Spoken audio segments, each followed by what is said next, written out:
साथियों, नमस्कार जय हिंद साथियों। आप सभी का फिर से स्वागत है हमारे डीजे एजुकेशन यूट्यूब चैनल के ऊपर।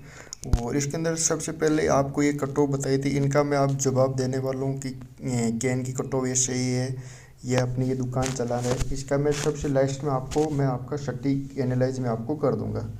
इससे पहले आपको मैं बता दूं तो मैंने 3 आरटीआई लगाई थी, उसका आज जवाब फाइनली तीनों का आ चुका है। एक का पहला आया था जो मैंने एसएससी के ऊपर लगा दी थी, उन्होंने साफ साफ बोल दिया था कि आप मतलब ऑफिशियल वेब से जो नोटिफिकेशन उसके ऊपर चेक कर लो। लेकिन मैंने एक दिल्ली पुलिस के अंदर ही लगाया था, उसका जवाब मुझे आ चुका है। और इसके अंदर जो मैंने पूछा था एचएमबी लैंग्वेज किस स्थिति का चाहिए, और ईडब्ल्यूएस एससी एसटी ओबीसी मतलब जो भी है वो कब के चाहिए। वो जो फिजिकल की जो तिथि है वो आपने एक नोटिफिकेशन में पढ़ रहे होंगे कि मार्च में स्टार्ट होगा। मार्च में कब भी होगा तो 14 मार्च से आपकी स्टार्ट होंगे। ये गुप्त सूचना आई थी जो काफ़ी यूट्यूब पर पहले जब आंसर की आई, मतलब जो 13 तारीख को स्कोर कार्ड आने वाले थे उसी टाइम बोल रहे थे कि ये आपकी फरवरी के अंदर 100% हो जाएगा। लेकिन मैंने ही आपको सबसे पहले बताया था कि G20 शिखर सम्मेलन होने की वजह से मतलब वो उनको कमांडो की वो ट्रेनिंग कर रहे हैं। और जो पीओपी है जो परेड आउट होती है ना, जो 2020 वाला कांस्टेबल, इनकी 22 फरवरी को परेड आउट है। मतलब इस फरवरी के अंदर फिजिकल होने की 99.99% संभावना नहीं है। लेकिन आप सभी ने कमेंट किए थे कि यार आप झूठ बोल रहे हो, ऐसे फरवरी में होंगे। लो आपको मैं प्रूफ भी बता दिया कि अब मार्च के अंदर होंगे, अब तो विश्वास कर लो। हमने नॉर्मलाइजेशन के अंदर ही बताया था इसके इतने नंबर बढ़ेंगे। और पूरी जो आप पूछ रहे थे कि मतलब कि एक्यूरेसी काम करती है नहीं करती है, तो मैंने ही इस पे शब्दों में कहा था कि नहीं काम करती है। तो आपने कहा यार तुझे कुछ पता भी नहीं, फिर भी मैंने आपकी बातें सुनी। जब फाइनल स्कोर कार्ड आया तो आप सभी को विश्वास हो गया होगा कि जो भी इंफॉर्मेशन भी देता हूँ सटीक देता हूँ।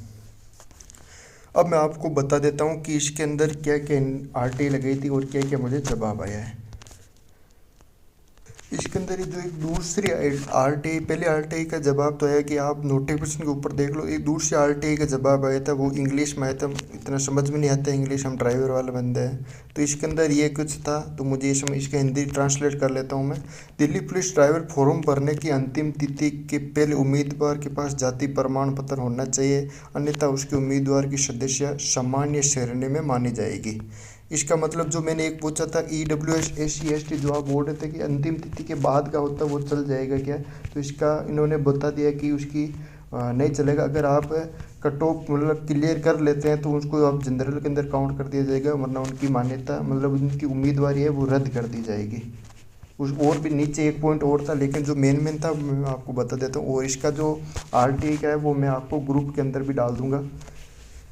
ये तो था जो ईडब्ल्यूएस एससी एसटी आपके सभी के काउंट वो जो थे कितना पुराना चाहिए। उन्होंने, मैंने भी ये भी पूछा था, लेकिन उन्होंने बोला कि आप डायरेक्ट ही अपनी जो ऑफिशियल नोटिफिकेशन है वहाँ से पढ़ सकते हो। मैं भी स्क्रीनशॉट भी शायद मिलेगा तो मैं आपको बता दूंगा। ये तो था जब आपको ईडब्ल्यूएस एससी एसटी ओबीसी के बारे में इन्होंने ये बताया है। ये मैंने गूगल ट्रांसलेट करके आपको ये बता दिया है कि जब अंतिम तिथि के पहले के आपके पास होना ज़रूरी है।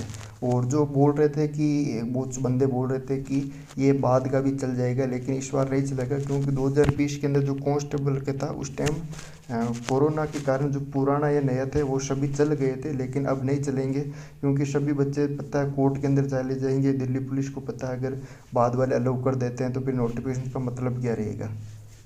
इसलिए जो पहले का है वही अलाउ करेंगे, बाद वाला अलाउ नहीं करेंगे। और ओबीसी की मतलब सेंट्रल ओबीसी का होना चाहिए। सेंट्रल ओबीसी जो पूरा इंग्लिश के अंदर आता है और वो 3 ईयर पुराना होता है तब तक वैलिड होता है। और ईडब्ल्यूएस 1 साल पुराना है वो वैलिड होता है। जो भी ग्रुप डी के अंदर भी ऐसा ही हुआ था, जो पुराना ज़्यादा था या नया अभी किसी ने बना दिया था, उसका उम्मीदवारी रद्द कर दी थी और उनको बाहर निकाल दिया था। और ये दूसरा जो और आरटी लगाई थी मैंने, इसका भी ये देखिए 3 तारीख को रिप्लाई आ गया। ये मेरा नाम आप चेक कर सकते हो। और इसके अंदर ये जो मेन इन्फॉर्मेशन है वो आपको मैं बता देता हूँ कि बिंदु संख्या 1 और 2, इसके अंदर मैंने पूछा था कि एचएमवी लाइसेंस किस स्थिति तक का होना चाहिए और बाद का होगा तो वैलिड हो जाएगा क्या? ये क्वेश्चन मैंने बिंदु 1 और 2 में पूछा था। तो इसका जवाब क्या है वो आपको मैं सुना देता हूँ।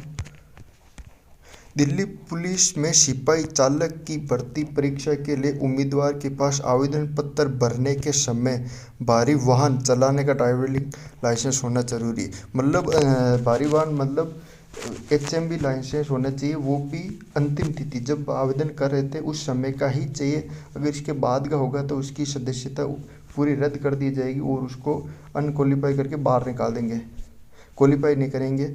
और ये 100% ऐसा ही होगा। अगर बाद का होगा तो आपको निकाल दिया जाएगा। अगर नहीं भी होता है तो जो बच्चे उनको पता है कोर्ट के अंदर चले जाएंगे और उनको आज नहीं तो अगर वैलिड कर भी देते हैं तो भी उनको बाद में बाहर निकाल दिया जाएगा 100 में से 100%। क्योंकि कोर्ट के अंदर जाने से वो फिर दिल्ली पुलिस के ऊपर दबाव आएगा कि और नोटिफिकेशन के अंदर लिखा है कि आप पहले ही अलाउ कर रहे थे, जब ड्राइविंग लाइसेंस बाद का है तो आपने इन्होंने क्यों लिया है, तो उनको वापस से बाहर कर देंगे। तो इसके लिए आप जिनके पास ही 29 जुलाई 2022 के बाद का जिनके भी पास HMV लाइसेंस है वो अपना फिजिकल वगैरह ना करें, क्योंकि उनको बाहर कर दिया जाएगा। और इसके अंदर भी मैंने वही क्वेश्चन पूछा था कि OBC SC ST कब का चाहिए, तो इन्होंने बोला था कि आप जो है नोटिफिकेशन के अंदर चेक करो। नोटिफिकेशन के अंदर यही पूछा था, यही बताया हुआ कि जो सेंट्रल का होना चाहिए और अंतिम तिथि के पहले का होना चाहिए। जो EWS SC ST OBC है ये पहले का होना चाहिए। और इसका मैं स्क्रीनशॉट आपको मैं डाल दूंगा ग्रुप के अंदर, जो आप ज्वाइन जरूर कर लेना। ये 2 का तो आपको जवाब मिल गया। वो फिजिकल आपको 14 मार्च से स्टार्ट हो जाएंगे। ये अंदर की सूचना आई है अभी तक हमारे पास। और आपने एक नोटिस भी पढ़ लिया होगा, ये ग्रुप के अंदर ये शेयर हो रहा है कि मार्च के अंदर, ये देखिए मार्च के अंदर है। ये मार्च के अंदर नहीं बताया, लेकिन ये 14 मार्च से स्टार्ट होंगे। ये हमने इन्फॉर्मेशन दी है, हमें कुछ सूचना आई है। ये जो फिजिकल है वो आपके 14 मार्च से स्टार्ट होंगे। ये कन्फर्म नहीं है कि 14 मार्च 2 दिन पहले हो जाए 2 दिन बाद भी हो जाए, लेकिन हमने जो अंदर जो बैठे रहते हैं उन्होंने बताया कि 14 मार्च से आपके स्टार्ट हो सकते हैं, तो मार्च के महीने में होंगे। अब जो ये कट ऑफ के ऊपर हमारे एक गुरुदेव सर है, इन्होंने आज एक वीडियो लाई थी कि जनरल की 65 से 67 जाएगी और फिर वापस OBC की 58 से 60, मतलब 5 से 7 नंबर का डिफरेंस कर दिया, जो कभी ऐसा होता ही नहीं है। फाइनल मेरिट के अंदर आप फिजिकल के अंदर चल देते हैं, लेकिन फाइनल मेरिट के अंदर 1 से 3 नंबर का ही डिफरेंस होता है। तो इन्होंने एक तो यहाँ पर ये गलती कर दी, और बाकी के ये EWS की इन्होंने और गलत कर दी। बाउंड तो नहीं जाएगी, लमसम 57 या 58 के आसपास ये कट ऑफ जाने वाले EWS की, बाकी इनकी एकदम सेम है। और जनरल की 65 तो नहीं जाएगी, मतलब 67 के आसपास, 67 या 68 ये इनकी जाने वाली है। हमने डायरेक्ट ये पहले एनालाइज कर रखा था। और ये अगर शर्त लगाते हैं मौन सर, तो हमें ओपन चैलेंज करता हूँ कि ये इतनी कट ऑफ चली जाए ना OBC की, तो हमसे आकर मिल लेना, जितने लाख की आप शर्त लगो हम मंजूर है। ओपन चैलेंज है इनको। अपने ड्राइविंग इंस्टीट्यूट में बच्चे बुलाने के लिए प्लीज़ ऐसा कारनामा मत करो आप बेरोजगारों के साथ। अगर ये कट ऑफ जाती है आपकी, तो आप जो बोलोगे हम वैसा करने को तैयार हैं। क्या मंजूर है तो आप हमें बता देना। और जो बच्चे हैं वो भी ऐसा नहीं कि 20-25 साल के हैं, हम सभी 25+ ईयर के, HMV लाइसेंस सभी के पास है, मतलब 25 साल प्लस के हैं। और जो बोल रहे थे ना 70 वाला फेल हो जाए, क्यों यार 70 वाला जब आंसर किया उसी टाइम से वो फिजिकल स्टार्ट करने लग गया, क्यों फेल हो जाएगा वो?